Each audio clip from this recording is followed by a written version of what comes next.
Hello guys, তোমাদের সকলকে স্বাগত জানাচ্ছি সঞ্জয় সাটের নতুন আরেকটা ভিডিওতে। আশা করছি তোমরা সকলে ভালো আছো, সুস্থ আছো, তোমাদের পরিবারও খুব ভালো আছে, সুস্থ আছে। আর হ্যাঁ, ভগবানের কাছে প্রার্থনাও করি যেন তোমরা তোমাদের পরিবারের সকলে খুব ভালো থাকো, সুস্থ থাকো।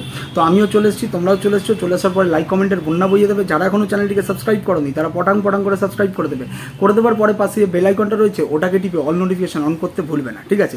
তো চলে আসি ভিডিওর মূল বিষয়বস্তুতে। ভিডিওর মূল বিষয় হচ্ছে সত্য না মিথ্যে, ঠিক আছে? সত্য কি মিথ্যে কি, আশা করছি তোমাদের যাদের টুথপেস্টে নুন আছে, যাদের দিমাগে বুদ্ধি আছে, তোমরা সকলে সব সত্যটা বুঝে ফেলেছো, সকলে সব সত্যটা বুঝে ফেলেছো, ঠিক আছে?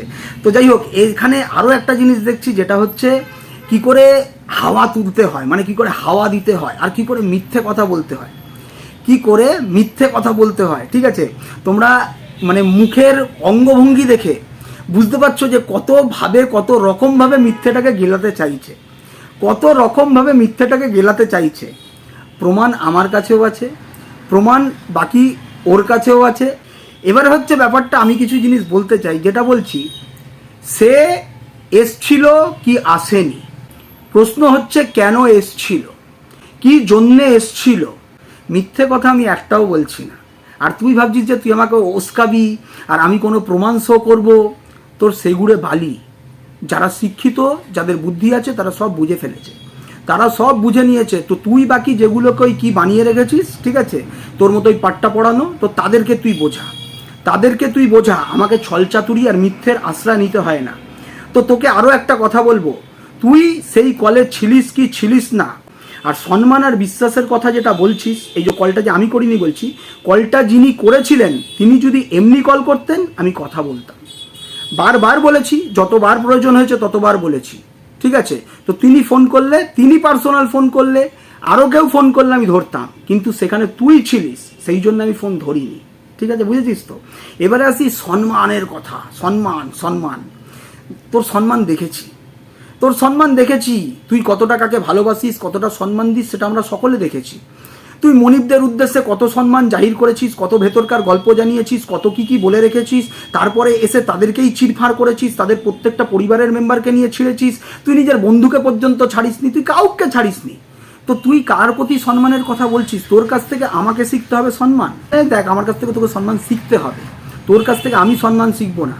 আমি সম্মান দিয়েছিলাম বলে গতকাল আমি কারোর কোনো নাম দিইনি, আর আগাগোড়াই কারোর কোনো নাম নেবেও না, ঠিক আছে? কিন্তু তুই ছিলিস, সেটা তুই ভালো রকমভাবেই জানিস, ঠিক আছে? সেটা তুই ভালো রকমভাবেই জানিস। তো আমি শুধু দেখছি তুই কত মিথ্যে কথা বলতে পারিস, কত মিথ্যে কথা বলতে। এই যে বলছিস না সেটেলমেন্ট, কি করতে এসছিলিস তুই, কি করতে এসছিলিস, কি জন্য এসছিলিস? এর আগের বারও এসছিলিস না?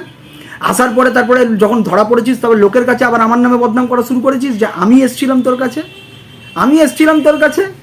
সব বোঝা হয়ে গেছে, প্রত্যেকটা মানুষের সব কিছু বোঝা হয়ে গেছে। তো তোর কাছ থেকে সম্মান শিখবো না? দেখ কতটা হাওয়ায় তুলতে পারিস, কতটা বেলুন ফোলাতে পারিস, ঠিক আছে? তুই ফোলাবার চেষ্টা কর। সত্যের বেলুন কখনো হাওয়াতে ফোলাতে হয় না, সত্য এমনি উড়ে উড়ে বেড়ায়, বুঝেছিস? সত্যের বেলুনে হাওয়া ভরতে হয় না, তোর মিথ্যের বেলুনে তোকে হাওয়া ভরতে হচ্ছে। কত তুই ভরতে পারিস, কত খেলা খেলতে পারিস, কত নোংরামি করতে পারিস, কত মিথ্যেচারিতা করতে পারিস, কর, ঠিক আছে? তুই কি ভাবছিস যে আমি শো করাবো আর তাদের মানিজ্যতে একটা লাগাবো? সেটা না। তুই ছিলিস, আমি পাবলিকের কাছে সেটা জানিয়েছি যে তুই এসছিলিস, কেন এসছিলিস, কি জন্য এসছিলিস, কি প্রয়োজন রয়েছে। যে পুরুষ না, যে নামার দিনের পর দিন বলে বেরিয়েছিস, যার মা এই করে, যার বউ এই করে, এরমভাবে ব্যবসা করে টাকা কামাচ্ছে বলে বেরিয়েছিস, তার কাছে তোকে আসতে কি করে হয়েছে? তোর ওই পোস্তগুলোকে তুই বলে বেরিয়েছিস যে আর নয়, তুই আবার তাদেরকে সি বানাচ্ছিস, বানা তুই। বাকি যাদের যা প্রমাণ জানার, বোঝার, তারা সব বুঝে নিয়েছে। বুঝতে পেরেছিস? আশা করি বুঝতে পেরেছিস। না, তুই তো আবার অবুঝ, লোকের ক্ষতি করার পরেও বুঝতে পারিস না যে তুই ক্ষতি করেছিস, তাই না? লোকের ক্ষতি করার পরেও বুঝতে পারিস না যে ক্ষতি করেছিস। ভগবানের থেকে ভয় পা, বুঝলি তো? ভগবানের থেকে ভয় পা। কত পাপ করবি, দিনের পর দিন পাপ করে গেছিস। লোকের সন্তানদেরকে গাড়ির তলা, লোকের সন্তানদের ডিএনএ টেস্ট, লোকের সন্তানকে ওই যাকে মনিব বানিয়েছিলিস তার সন্তানকে পর্যন্ত বলেছিস তার দিদিমার সাথে কোথায় পাঠিয়ে দিতে, কিভাবে কি ধরতে হয়, ধরা শিখবে। হ্যাঁ, এই নোংরামি, এই পাপ ভগবান কি মেনে নেবে?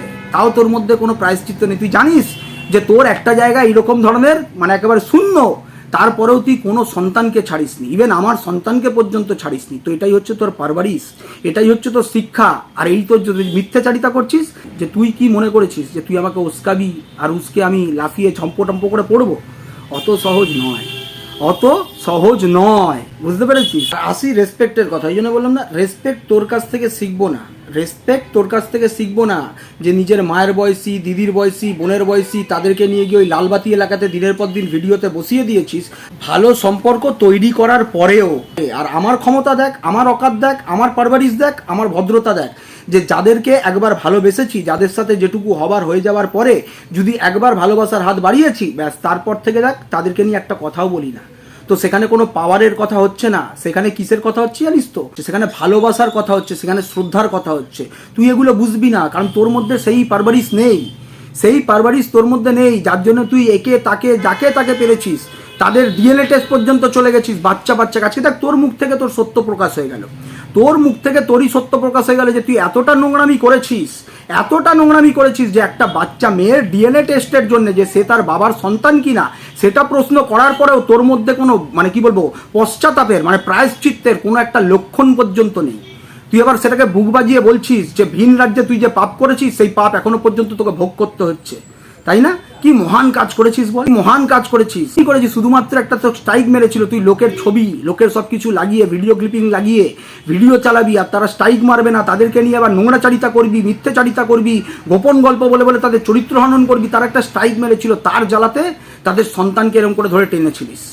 সেখানে মনে হয়নি তোর ভুল করেছিস? আরে ভুলে ভরা তুই, ভুলে ভরা তুই, মিথ্যে ভরা তুই, নোংরা ভরা তুই। আর তুই আমাকে যত উস্কা না কেন, আমি জানি যে তুই আমাকে উস্কাচ্ছিস, তো আমাকে উস্কে লাভ নেই, কারণ আমি পরিবর্তন হয়েছি। তুই আমাকে উস্কালেই ভাববি যে আমি উস্কাবো, তুই এত কিছু বলার পরেও যে আমাকে উস্কে নামাবার চেষ্টা করবি, সেই জায়গায় আমি যাব না, সেই জায়গায় আমি যাব না, বুঝতে পেরেছিস? আর এই যে সম্মানের কথা বললি, সেই জন্য আমি কারোর কোনো নাম পর্যন্ত নিইনি, সেই জন্যে কারোর নাম পর্যন্ত নিইনি, যে আমি বলেছি তুই করেছিস। আর এটা তো সত্য, এটা তো চিরন্তন সত্য। তোর স্বীকারোক্তিতে, তোর চাওয়াতে তবেই সেই জিনিসটা হয়েছে। আচ্ছা দিদিরা, বোনেরা, বন্ধুরা, আমার প্রতিটা ভালোবাসার দর্শক মানুষরা, তাদের প্রত্যেকজনকে একটা প্রশ্ন করছি। ধরুন আমরা যখন জয়েন কিছু করি, মানে জয়েন কল করি, ঠিক আছে, তো সকলে বন্ধুরা মিলে, তো সেখানে সবাই কথা বলার জন্যই তো কলটা করা হয়, সেখানে তো সবাই জয়েন কলে আসে কথা বলার জন্যই তো, তাই নয় কি? তাহলে আপনার কোনো বন্ধু যদি সেই সময় বলে যে আমি কল করিনি, তো তাহলে সেটা কি ধোপে টিকবে? জয়েন কলে একজনই কলটা করে আর বাকিরা সবাই থাকে কথা বলার জন্য, তাই তো? যারা কথা বলায় ইচ্ছুক তারাই তো জয়েনে থাকে, তাই নয় কি? মানে কথা বলতে চায় বলেই তো সেই জয়েন কলে থাকছে। আপনারাই বলুন আমি ঠিক বলছি না ভুল বলছি। তো যাই হোক, বাকিটা তো আপনারা বুঝেই গেছেন, আপনারা বুদ্ধিমান, আপনাদের যেটুকু বোঝার আপনারা বোঝেন। তো আর বাকি এটুকু নিয়ে বুঝে নেবেন যে হঠাৎ এত করে মার্কেটের সব কিছু মুদির দোকানের শেষ হয়ে যাচ্ছে কেন, মানে এই সময়ই ওকে এত তেলের আয়োজন কেন করতে হচ্ছে, যে পা তেল গঙ্গা জল সব দিয়ে পা ধোয়ার চেষ্টা করতে কেন হচ্ছে বলুন তো আপনারা? এতদিন যে জোর করে করে প্রত্যেকটা মানুষের ফ্যামিলিতে ঢুকে গিয়ে মানে তাদেরকে চিরফার করেছে ভিডিওর মধ্যে, তো আজকে হঠাৎ সে বলছে যে আমার মুখ লাগবে না। কেন কেন বলুন তো?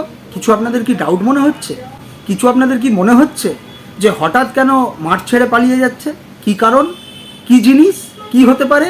আপনারাই উত্তর দিন, আর আপনারাই নিজেদের থেকে নিজেরা প্রশ্ন করুন। চলুন, এই ভিডিওটা এইটুকুনি রাখলাম। সবাই ভালো থাকবেন, সুস্থ থাকবেন, আপনাদের পরিবারও খুব ভালো থাকুক, সুস্থ থাকুক, এই প্রার্থনা করি। দেখা হচ্ছে আবার আগামীকাল। আপাতত টাটা।